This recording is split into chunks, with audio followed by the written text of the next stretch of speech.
Hello students, welcome to the class. Our topic for today is gravitation.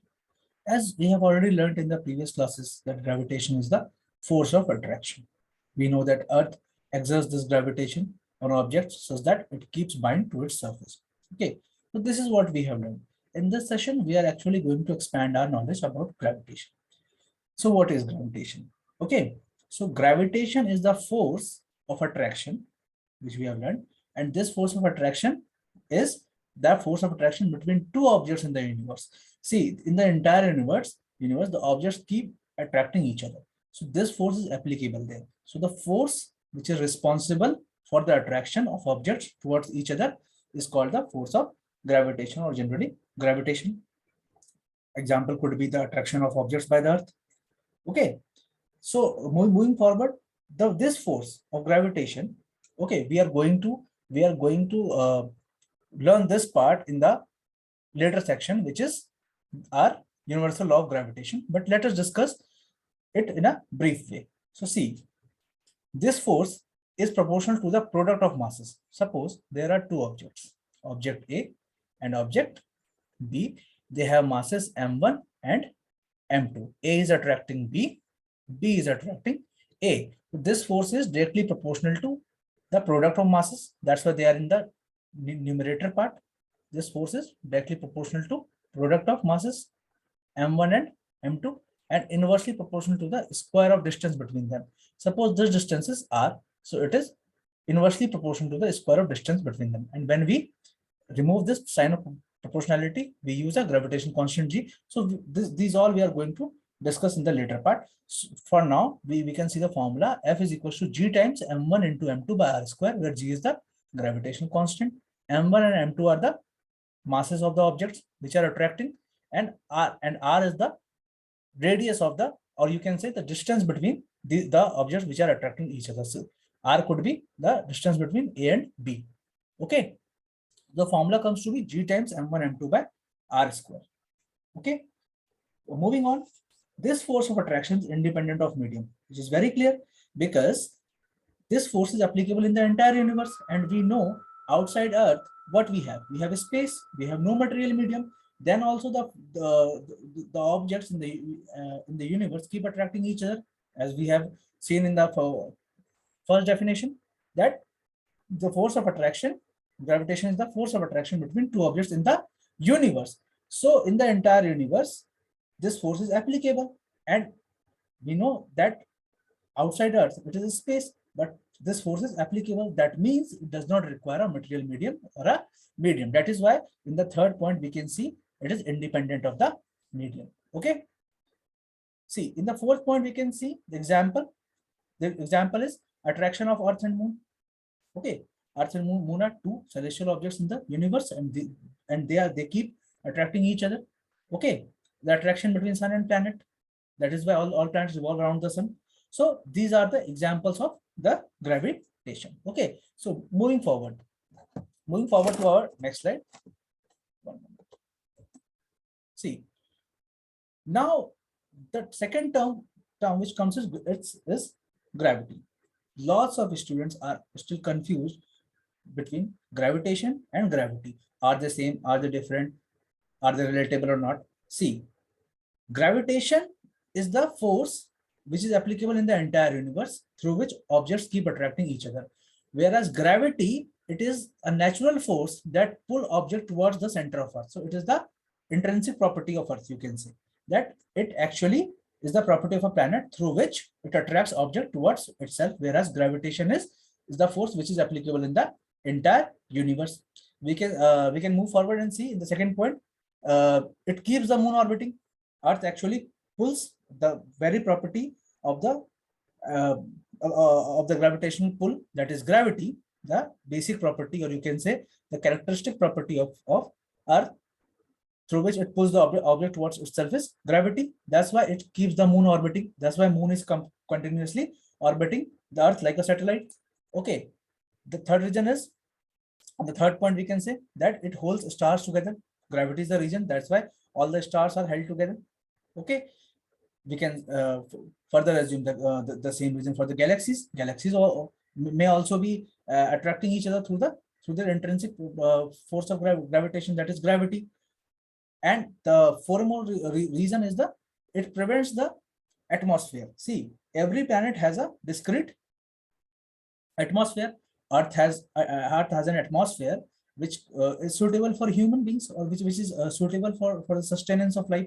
Similarly, other planets have other atmospheres. So the gravity, the force of gravity, or you can say that the gravitational pull of that planet, okay, the intrinsic property of the gravitational pull, that is gravity of the planet, keeps the universe atmosphere intact.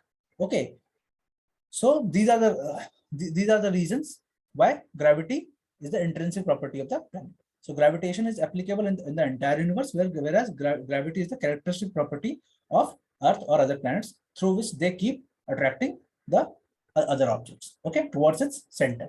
See, do keep in mind that what Earth does, it keeps attracting objects towards its center. Moving forward, now we are to discuss our universal law of gravitation.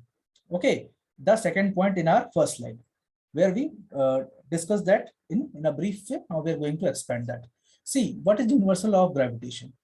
As we all know, Newton was the greatest scientist, and he is responsible, or he is the father of gravitation. You can say that he is responsible for the discovery of gravitation. Okay, we all know the story. One day the apple fell on his head, and then he thought, why this apple fell on his head, and then he later discovered gravitation. So Newton proposed this theorem, or this theory, which became the law of gravitation, or universal law of gravitation. Somewhere you can see it written as Newton's law of gravitation. So it is same.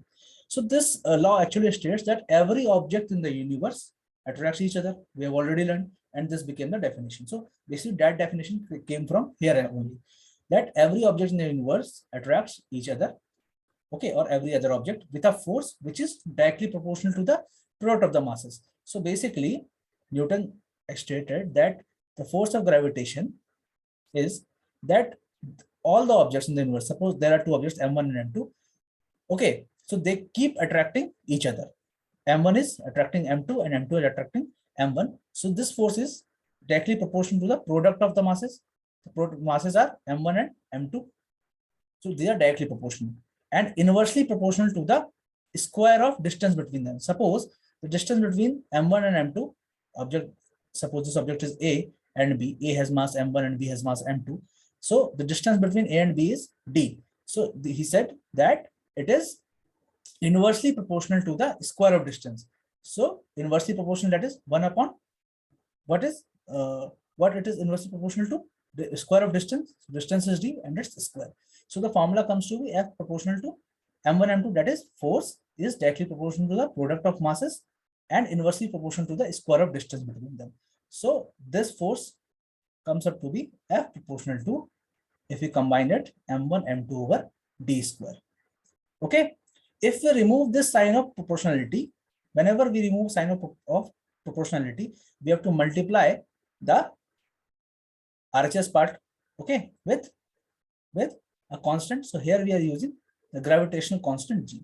So removing the proportionality sign, we are writing a equals to, we are equating it, and to equate we have to multiply by a constant. So this constant will be G. Here we are using the universal gravitational constant. This is called universal gravitational constant. Gravitational constant, and the rest part comes as it is M1 M2 by D square. So this is the formula for the force of attraction between two objects in the universe, or you can say universal law of gravitation or Newton's law of gravitation. Okay, so from a definition and from this formula, we are it is very clear what is universal law of gravitation. Okay, now what is G? G is the universal gravitational constant, and it has a fixed value because it is constant. So moving forward, the SI unit of G, see, its value is 6.674. Its value over here, you can see its value is 6.67408 into 10 to the power minus 11 Newton meter square per kg square, and its SI unit is Newton meter square per kg square. Okay, so this is the value of gravitational constant, and this is the SI unit of gravitational constant that you will have to keep in mind.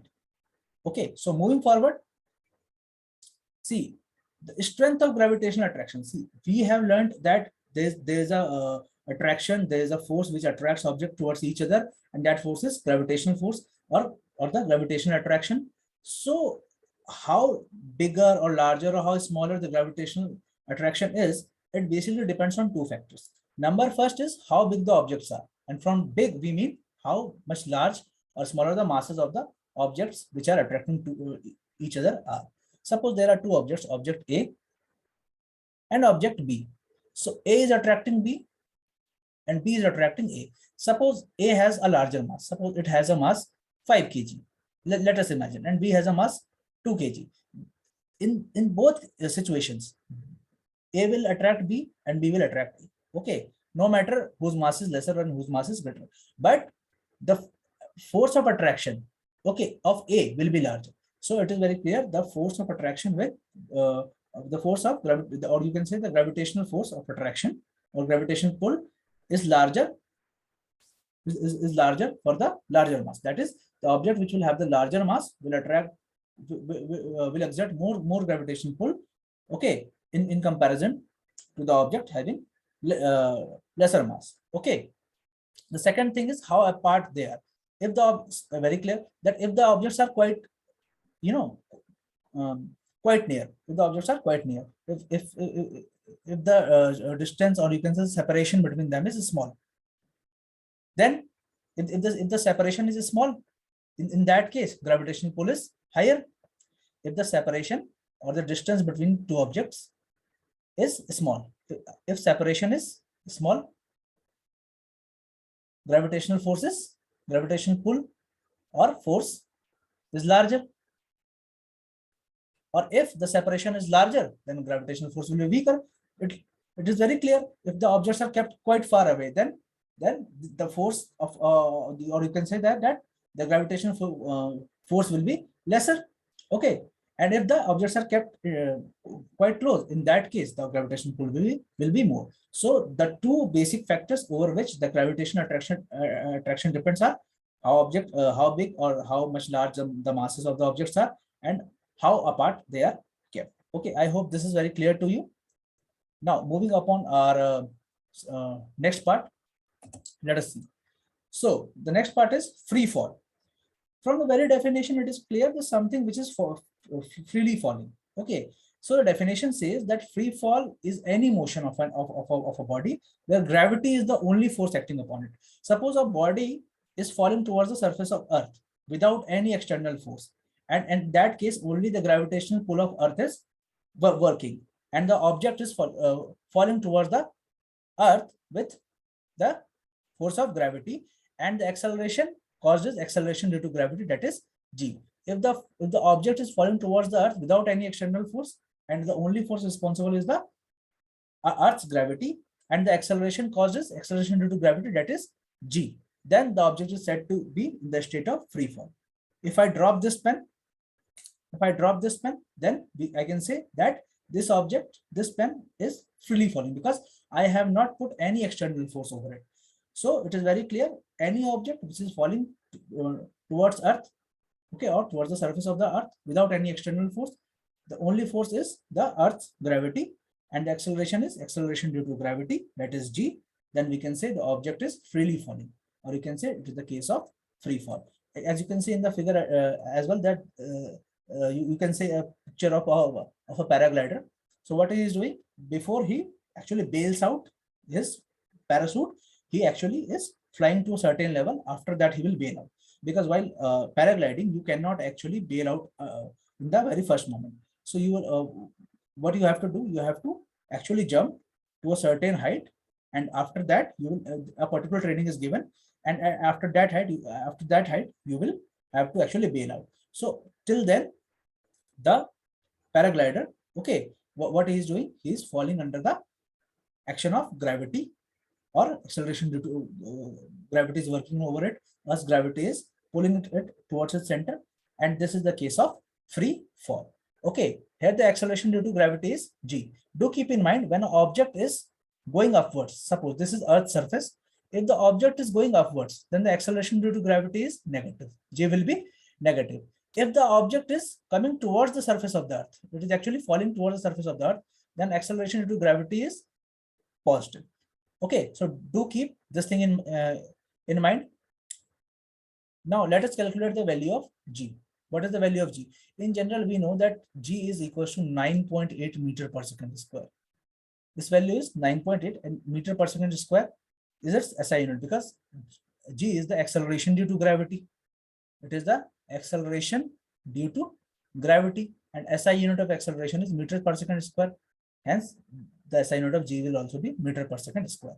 Now, if you need to calculate how is g 9.8, okay, so we have actually derived a formula earlier for the force of gravitation, okay, through universal law of gravitation or Newton's law of gravitation. That was F equals to g m1 m2 over r square. Suppose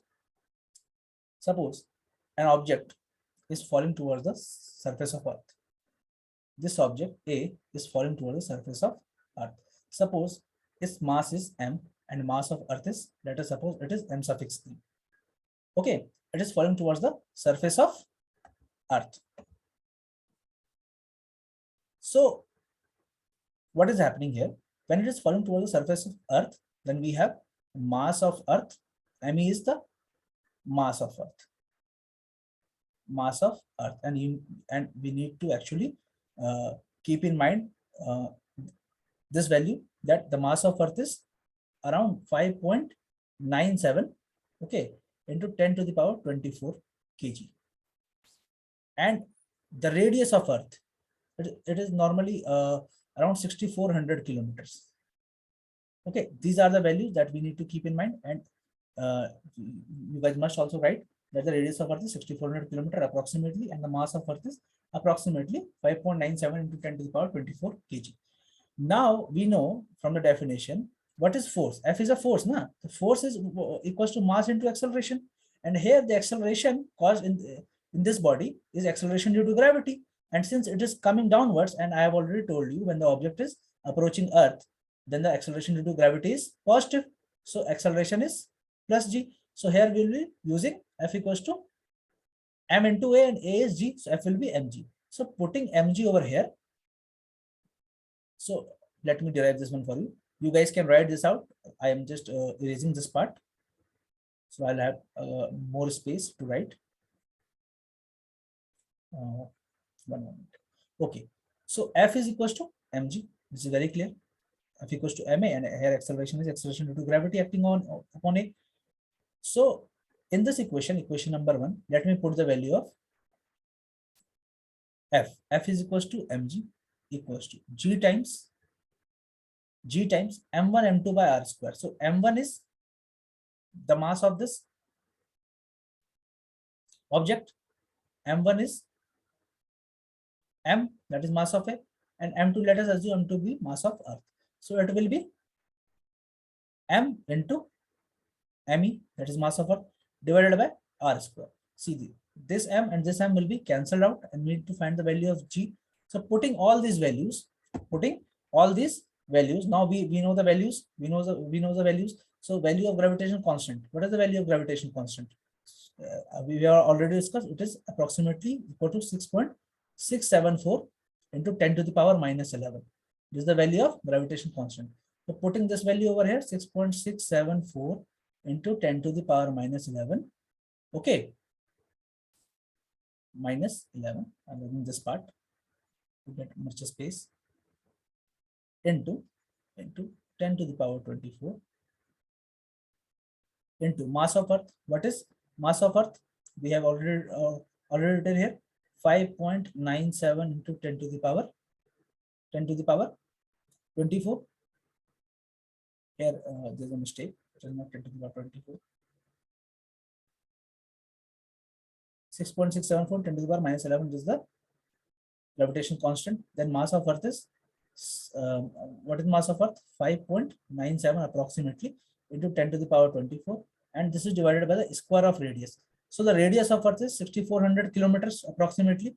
So it will be square of the radius, 6400 square. So when we calculate this, we get a value nearly equals to 9.8 meter per second square. So the value comes to be 9.8 meter per second square. And this is the value of acceleration due to gravity. So we have learned that in free fall, what happens? An object falls freely without any external force towards the surface of Earth due to Earth's gravitational pull or action of gravity, and the acceleration causes acceleration due to gravity, whose value is 9.8, and this value actually changes while falling down. So acceleration due to gravity is not uniform here. While it falling towards the surface of Earth, the value changes, but overall the value of acceleration due to gravity is 9.8 meter per second square approximately. So this was the condition of free fall, and this was all from gravitation for now. In our next class, we shall learn more about gravitational gravitational pull and things related to gravitation. We will discuss more areas where we need to know more about gravitation. Okay, we'll discuss more theories, we'll discuss more interesting facts. So for now, I hope you have got this. If you do have any queries, please pin me. Do tell me. You do have my WhatsApp number. You do have the platform to ask the questions, and I'll be there to help you out. I hope the session is enjoyable to you. You have enjoyed the session, and I hope whatever I have taught you is quite interesting and might have helped you to solve your queries. You can revise the sections. You can actually revise whatever that is taught in the class. Okay, and I have really enjoyed giving this session to you, and I hope the same from you as well. Thank you very much.